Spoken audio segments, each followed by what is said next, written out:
Have you ever met someone where you meet them, they don't really have to say much, it just feels right, like the energy shifts in the room the moment they walk in. It's like a good feeling.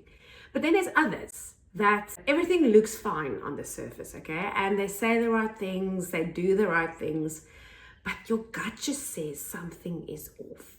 And that's what I want us to dig into today, because that feeling that you get, that feeling is not random. It's not paranoia, it's wisdom. And it's not always about what someone says or someone does. It's about the atmosphere that they bring with them, that invisible vibe they carry, the way they make people feel just by being there. And our lesson today, we're going to talk about gauging the atmosphere. So let's call this what it is. It's a skill. It's the way someone makes us feel just by being there. And the lesson here is, how do we gauge the atmosphere?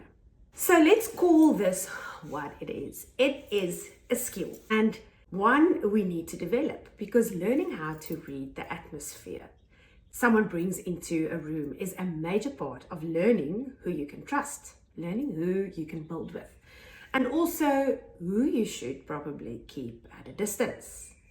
Because words can lie. Words can lie.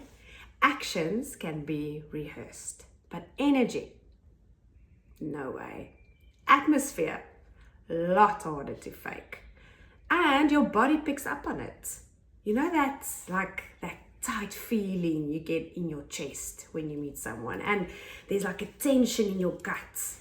It's not overthinking. It's your system that reads the room even before your brain catches up. But how do we tune into our gut, our energy? So here's a few tips.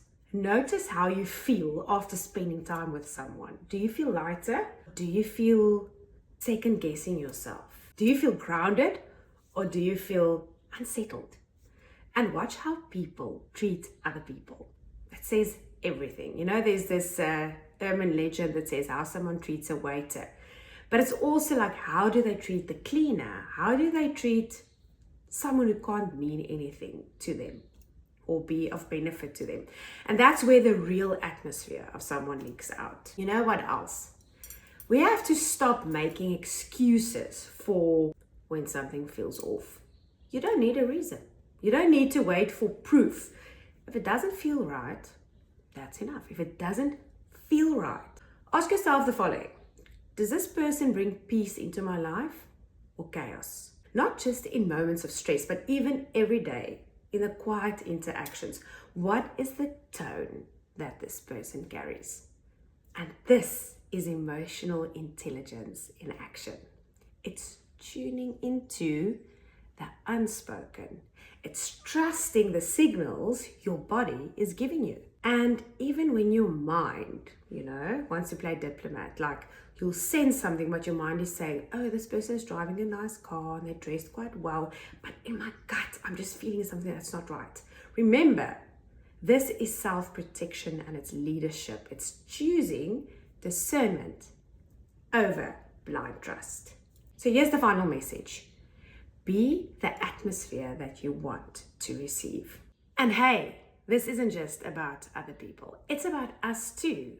We've got to ask ourselves, what kind of space do I create?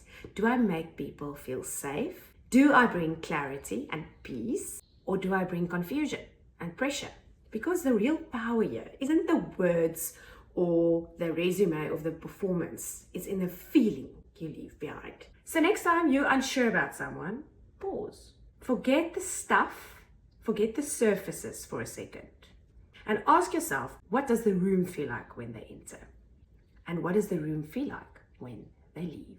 That answer will tell you everything.